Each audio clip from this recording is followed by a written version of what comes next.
ale hovoríte, že robíte to, čo ste slúbili svojim voličom, ale neberiete ohľad aj na názory občanov, ktorí vás nevolili? Pani redaktorka, to je presne ako keď, ja budem teraz veľmi tvrdý, viete, niečo sme dávali teraz nejaké rozdeľovanie v rámci výjazdových rokovaní vláda, tak. A samozrejme, že väčšina tých peňazí ide starostom a primátorom, ktorí sú nejako politicky napojení na vládnu moc. A oni už jačia, že a to je nedemokratické, neférové. No ja si teda nepamätám, že by niekedy bola nejaká vláda, kde sedeli KDH-ci a že by zavolali starostov zo Smeru alebo z Hlasu, že poďte sem, že dáme vám nejaké peniažky, lebo my nevieme, čo máme robiť. Je to normálne, je tu nejaká väčšina, tá väčšina rozhodla, tá väčšina sa rozhodla vytvoriť vládnu koalíciu a my máme svoj programový cieľ. A čo teraz za to, že druhá časť politického spektra nesúhlasí s tým, čo my máme napísané v programovom vyhlásení vlády, tak to neurobíme? Že ani my sme nesúhlasili s americkou dohodou, pokiaľ išlo obranu zmluv medzi Američanmi a vládou. Pán Blanár, tuším, povedal, že pre nás je nevýhodná, ale nebudete ju povedávať. Budeme, počkajte, to je na stole. My máme niekoľko momentov, jasne, ideme to otvárať. Počkajte, my budeme hlavne riešiť judikatúru. Dnes si americký vojak môže spáchať na Slovensku trestný čin a nemá žiadnu trestnoprávnu zodpovednosť ako do nejakého rozsahu. Takže my sme tiež boli proti tomu a čo oni nám povedali, aha, tak Smer je proti, tak to teda neurobíme. Nie, tak nefunguje politika. Máte programové vyhlásenie vlády. Pre nás je úrad špeciálnej prokuratúry neudržateľný, lebo je zdrojom hrubého porušovania ľudských práv. Dobre, keď ste už naznačili teda a robí kus dobrej roboty. Keď ste otvorili teda túto dohodu obranu, tak v akom smere teda to chcete otvárať? My sme predovšetkým urobili takú analýzu, porovnali sme zmluvu, ktorú podpísala napríklad Česká republika, pokiaľ ide o Spojené štáty americké, ako sme podpísali, my tá naša je bez akékoľvek štipky suverenity. Takže je tam niekoľko momentov, ktoré ideme prvé otvoriť. Už som spomenul, je to hlavne absolútne voľný prechod. Jednoducho sa nasadí americká kolóna, nikto ju nemôže zastaviť, nikto nevie, čo vezú, nemôžete sa spýtať, čo vezú v tých svojich autách. Ďalej, môžu pristávať, odlietávať na území Slovenska bez akýchkoľvek povolení. Jediné, čo potrebujú, technické povolenie, viete, že môžete, lebo tam nie je nejaké iné lietadlo, ale neviete, čo doveze, neviete, čo odvezie. Hovorili ste teraz na tom stretnutí s nimi, s tými kongresmami, keď tu bola tá delegácia z amerického kongresu? Ja som to povedal americkému veľvyslancovi opakovane, že toto je téma, ktorú budeme otvárať. To stretnutie s tými kongresmenmi a s tými senátormi bolo veľmi zaujímavé. To boli praktickí politici. To neboli nejakí mudrlanti, ktorí nemajú zodpovednosť. Oni majú reálnu zodpovednosť. A hlavne sme hovorili o vojnovom riešení konfliktu na Ukrajine a viete, nemali nejaké silné argumenty. Ja som povedal, dajte mi nejaký argument, že vojna je riešenie. Pre mňa vojna na Ukrajine riešenie nie je. Aj preto, inak to bude veľmi zaujímavé stretnutie. Už som počul, že ukrajinská strana nechce ani tlačovú konferenciu, keď sa stretneme s premiérom. Áno, ja sa s ním stretnem v Užhorode, pretože ja mu nesiem zoznam pomoci humanitárnej. Poviem, toto vám vieme pomôcť, ak potrebujete nejaké sanitky. A vy budete mať niečo pre médiá? Niečo poviete? Ja samozrejme, keď on nechce, tak bez neho. Ja si dokonca myslím, že by bolo správne, že sa dohodneme, že každá strana dá nejaké vyhlásenie. Mali by sme si tie vyhlásenia vymeniť predtým, ako ich zverejníme a potom to zverejníme. Samozrejme, ja viem, s čím idem. Ja idem s humanitárnou pomocou, potvrdím, že žiadne zbranie nebude dostávať, pokiaľ ide o armádu Slovenskej republiky a štátne zásoby. Poviem mu, že sú veci, na ktoré máme, ale že úplne iný názor.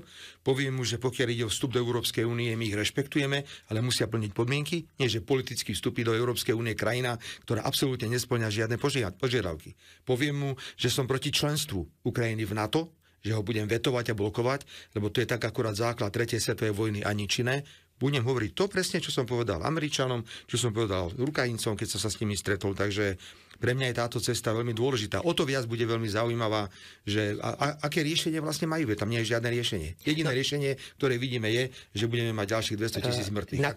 Na tom stretnutí s kongresmenmi a so senátormi ste ale povedali, že teda NATO, Európska únia je náš životný priestor, že sme spoľahlivý, dôveryhodný partner, ale Slovensko nepodporilo tú rezolúciu 47 krajín, ktorá odsudzuje tie ruské útoky severokorejskými muníciami, zbraňami. Prečo? Takáto politická deklarácia tiež vypovedá niečo o spoľahlivosti. Pán Blanár, povedal, že chce nejaké dôkazy. Teraz, keby som bola trochu cynická, aké faktúry? No dobre. Pani redaktorka, viete, čo je zaujímavé, že senátori a kongresmeni sa na to vôbec nespýtali. To je zaujímavé. Na tom stretnutí napríklad. No, ja na to odpoviem inak. Nemôžete dostať nejaký text, ktorý vám dá americká ambasáda, ktorý nemôžete meniť, a máte tam dátum s hodinou, do tejto hodiny sa k tomuto textu musíte pridať. Tak my samozrejme však v poriadku, veď Sú medzinárodné dohody, ktoré hovoria, že v prípade balistických rakiet je zakázané používanie tohto typu zbraní. Všetko je v poriadku. Len nám dajte teda, že to, čo je nejaký článok v denníku N, alebo kde to bolo. Alebo to bolo niekde na CNN, alebo to bolo na BBC. No a bolo po rozprave. A bolo po diskusii. Pretože zrazu nám nemal kto čo ponúknuť, aký dôkaz, že to je naozaj pravda. Ak to je pravda, tak to samozrejme treba odsúdiť. Ako skončili všetky tie prípady? Padla raketa na trhovisko, 2 týždne celý svet vykrikoval, ruská raketa atakovala trhovisko, neviem koľko desiatok mŕtvych. Ono sa ukázalo, že to bola ukrajinská raketa. Potom padla raketa na územie Poľska. Všetci kričali, Rusi atakujú Poľsko. Potom sa ukázalo, že ukrajinská raketa. Pri takomto konflikte tie nešťastia prichádzajú, ale musíme byť veľmi opatrní, keď budeme hovoriť, že kto je čo. A dám ten korunný dôkaz. Ja som im to predsa povedal. Páni, vy si pamätáte, ako ste začali vojnu v Iraku? Pamätáte si, ako váš minister zahraničnej veci vystúpil v Bezpečnostnej rade OSN a tvrdil, že sú v Iraku zbrane hromadného ničenia? Tvrdil, že v Iraku je prepojenie režimu na Al-Kaidu a začali ste použitie vojenskej síly, ktoré výsledkom je 1 000 000 mŕtvych civilistov. Preukázali sa nejaké zbrane hromadného ničenia? Nikdy. Jednoducho Spojené štáty klamali. Keď išli. No, počkajte. Keby došlo k nejakým dôkazom, by ste sa k tomu pripojili? Dôkazy, my sme už príliš skúsení, aby sme čokoľvek, kedykoľvek podpísali. Veď keď dajú dôkazy, ktoré potvrdí Bezpečnostná rada OSN, že dohodnú sa, áno, takto to bolo, tieto balistické rakety boli použité, vtedy je to porušenie medzinárodného práva. My sme predsa hneď po začiatku konfliktu na Ukrajine povedali, že ide o porušenie medzinárodného práva. Nemôžete len tak použiť vojenskú silu bez mandátu Bezpečnostnej rady OSN. To bol aj dôvod, prečo som dal stiahnuť našich vojakov z Iraku, lebo použitie vojenskej sily v Iraku bolo v rozpore s medzinárodným právom. Ale súčasne hovoríme, že ak je tam vojna, hľadajme cesty, ako ju zastaviť a nie ako ju ďalej prehlbovať. Toľko je propagandy, toľko je nezmyslov. Všetci vieme, že tá stratégia voči západu nefunguje.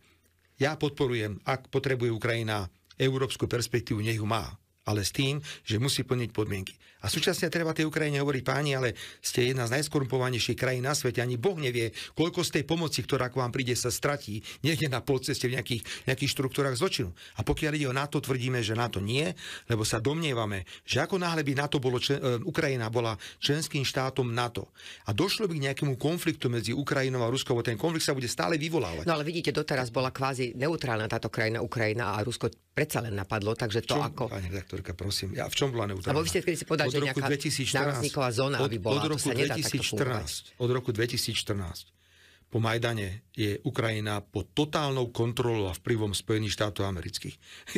Pýtali sa ma kongresmeni, že ako hodnotím, že prečo prezident Rusky dal pokyn na použitie vojenskej síly na Ukrajine. Ja sa za nich pozeral, že to si zo mňa robíte srandu, alebo čo?